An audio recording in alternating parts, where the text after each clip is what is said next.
দেখুন, যেভাবে গোটা রাজ্য জুড়ে পূর্ব পরিকল্পিত প্রি প্ল্যান্ড ওয়েতে বিজেপি এবং তৃণমূল কংগ্রেস, শুভেন্দু অধিকারী এবং হুমায়ুন কবির এনারা যেভাবে সাম্প্রদায়িক উত্তেজনা সৃষ্টি করছে, বিধানসভার সামনে থেকে যে মন্তব্য করেছেন তার যে পাল্টা মন্তব্য, গোটা সবটা মিলিয়ে যেভাবে শান্তি শৃঙ্খলা বিঘ্নিত হতে পারে এবং একটা কগনিজেবল অফেন্স।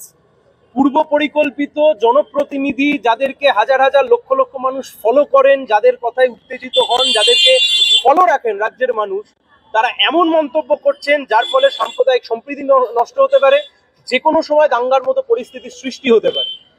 সুপ্রিম কোর্টের গাইডলাইন ছিল, নির্দেশিকা ছিল, যে কোনো হেড স্পিচের বিরুদ্ধে রাজ্যের সরকারকে ডাইরেকশন দেওয়া রয়েছে, রাজ্যের সরকার সুমোটো কমপ্লেন করতে পারে, স্বতঃপ্রণোদিত এফআইআর করে ব্যবস্থা গ্রহণ করতে পারে। 2022 সালে এই হেড স্পিচ নিয়ে সুপ্রিম কোর্টের গাইডলাইন রয়েছে, কিন্তু দুর্ভাগ্যের হলেও সত্যি সে কাজ আমাদের রাজ্যে করেনি। না হুমায়ুন কবিরের বিরুদ্ধে, না শুভেন্দু অধিকারীর বিরুদ্ধে, বা আরো যারা যারা এই মন্তব্য করছেন তার বিরুদ্ধে কোনো রকমের কোনো ব্যবস্থা গ্রহণ করা হয়নি। ইমেল করেছিলাম, সেই ইমেলের পরিপ্রেক্ষিতে আজকে সোনারপুর থানা থেকে ডেকে পাঠিয়েছিলেন যে আমাদের কাছে কি মেটেরিয়ালস রয়েছে, আমরা কিসের ভিত্তিতে বলছি যে এরকম একটা অপরাধ ঘটেছে, এবং আমরা বলেছি আমাদের কাছে যা যা মেটেরিয়ালস রয়েছে আমরা সমস্ত মেটেরিয়ালস আপনাদের কাছে হ্যান্ড ওভার করে দেবো। যেখান থেকে আমরা জেনেছি, যে যে চ্যানেলের মাধ্যমে, সোর্স কোথাকার কি সোর্স, কোথা থেকে আমরা জেনেছি, আমরা সবটা ডিসক্লোজ করে দেবো আপনাদের কাছে। কিন্তু পুলিশ প্রশাসনের কাছে আমরা বলেছি আপনারা ডিউটি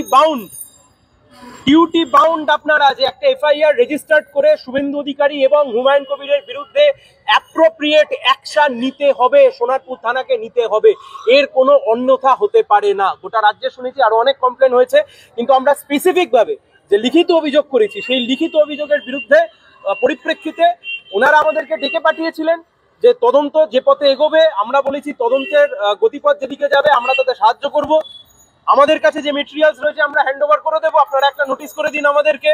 তার কারণ আপনারা সবাই জানেন দুজন জনপ্রতিনিধি অত্যন্ত ইনফ্লুয়েন্সিয়াল ব্যক্তি, ফলে আমরাও কোনো ফাঁক ফোকর রাখতে চাইছি না। কিন্তু এটা আনফরচুনেট, আমরাও বুঝলাম না যে আমাদের রাজ্যে বামপন্থী নেতাকর্মীদের, কলতান দাশগুপ্ত আজ থেকে কয়েকদিন আগের উদাহরণ, এই সোনারপুর থানাতেও বা বিভিন্ন ক্ষেত্রে আমাদের নেতাকর্মীদের নামে শয়ে শয়ে মিথ্যে মামলা হয়, পুলিশ সুমোটো এফআইআর করে বাড়ি থেকে তুলে নিয়ে যায়।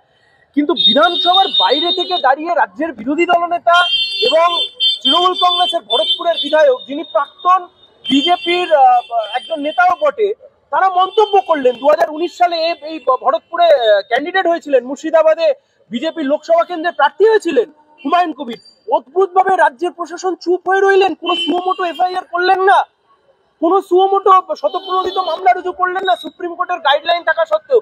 কাকে বাঁচাতে চাইছেন? This is very unfortunate.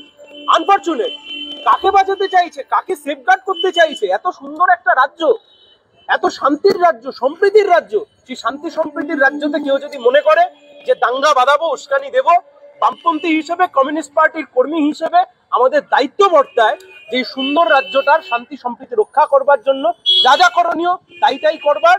পুলিশের কাছে আমরা এসছি, এর বাইরে আমাদের নেতারা এখানে উপস্থিত রয়েছেন, যা যা দলীয় কর্মসূচি নেওয়ার তাও আমরা নেব আগামী দিনে।